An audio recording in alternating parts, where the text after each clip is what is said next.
In today's video, I'm going to teach you how to see old Google Maps street views. This is a great way to look back in time and see how a neighborhood, a business, or even your own street has changed.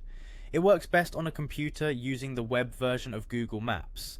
And keep in mind that not every place has older imagery available. Start by opening Google Maps in your browser. You don't need to sign in to use this feature, but make sure your internet connection is stable so the imagery loads quickly. In the search bar, type the address or place you want to explore and press enter. You can zoom in a bit so the map clearly shows the streets around your target location. Next, look for the small yellow person icon in the bottom right corner. This is called Pegman. Click and drag Pegman onto the map. As you move it around, you'll see roads light up in blue. Those blue lines show where Street View is available. If you don't see any blue, try zooming in more or pan to a nearby major road.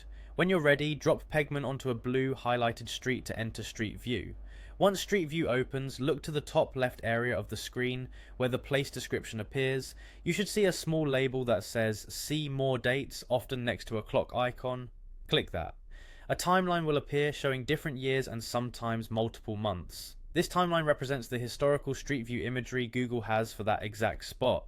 Choose a year from the options below by clicking a thumbnail or dragging the slider. The main view will switch to that older capture and you'll see the date update in the corner. If the image looks a little soft, give it a moment. Older captures can take slightly longer to load. You can repeat this step to jump between years and compare changes like new buildings, different storefronts or road layouts. To really explore, start moving along the street. Use the on-screen arrows, your mouse or your keyboard arrows to travel forward and backward.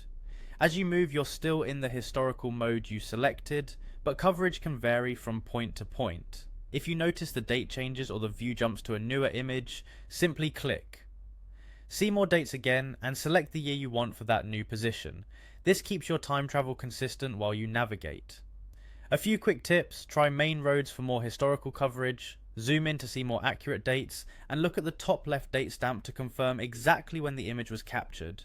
When you're done, close the timeline to return to the current street view. That's all you need to see old Google Maps street views and explore how places have evolved over time.